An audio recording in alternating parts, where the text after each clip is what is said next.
So mother was the OG of standing up before he stood up. So there was this guy called Moi, Daniel Toroitich Arap Moi. Alikuwanga dictator.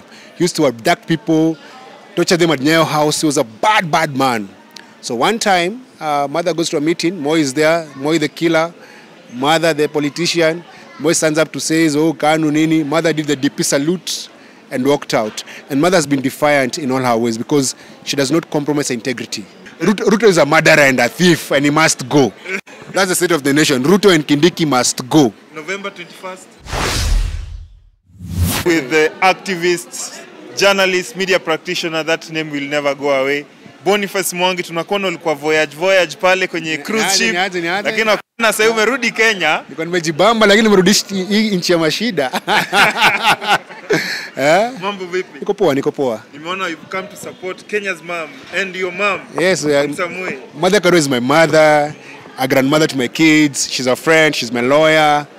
She's all those things. Yes. Against the tide. Yes. We've seen her put her life for the first time in a book. Yes. What impact does this have to the community and to Kenya?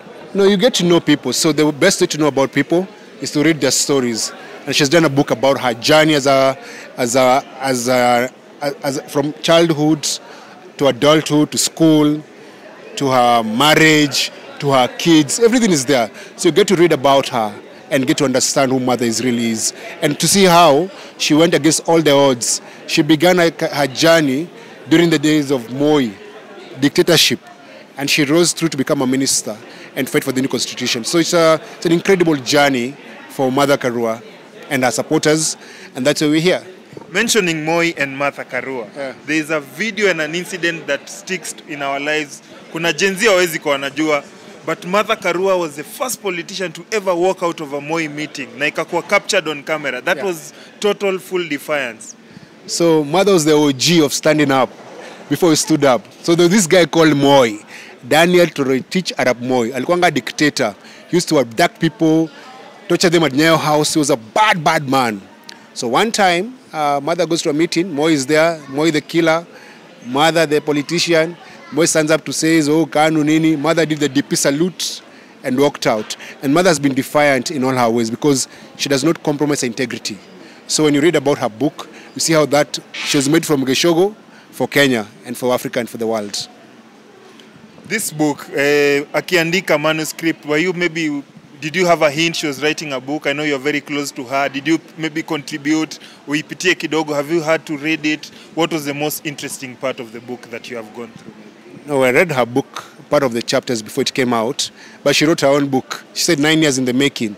That's nine years of hard labor and hard work. She even said that during Maandamano, she'd go to the streets with Azimio, get tear gas, go home, and continue writing her book. Because writing a book is not easy. And no one can tell your story better than yourself. And she has told us her own story in her own words. What was the most interesting thing maybe unakumbuka? Just a hint for mtu anataka kununua kitabu aseme, this is a must read. Mother alikuwa kichwa ngumu akiwa shule. Alikuwa kichwa ngumu kiasi. Yaani yo ushupavu wake na ushujaa wake ujanza leo kwa kiwa shule alikuwa msumbufu kiasi. Like what she's doing now, speaking about the issues now, she spoke about the same issues when she was in high school and primary school. Kumalizia story ya mother, what is this thing about her that just tells you she's the OG? So this is how mother is the OG. Today's event, today's launch, there was not a single thief or murderer or rapist in the room. She did not invite those people who are killing us, those people who have looted this country, those people who are murdered. Like going to this event, it was a clean event. There was no one with scandals in that room. Everyone in the room who came there was either her former colleagues in the ministry, or when she was a magistrate, her high school friends, her family, students from all over the country. That speaks of who mother is. She's not corrupt, she's not tribal, she's all inclusive. She's a Kenyan leader. And she honored the event by not inviting crooks, because she's not a crook. You shall know people by the friends they keep. The company today in that room was people who have not stolen any money. And that's a good sign that mother is the OG of integrity in this country. Boni, tumemaliza hiyo. Let's talk about state of the nation. Wacha story. Tukimalizia. Kitabu ya mother, kitabu ya mother. Ruto is a murderer and a thief and he must go. That's the state of the nation. Ruto and Kindiki must go. November 21st. Hiyo ni nini?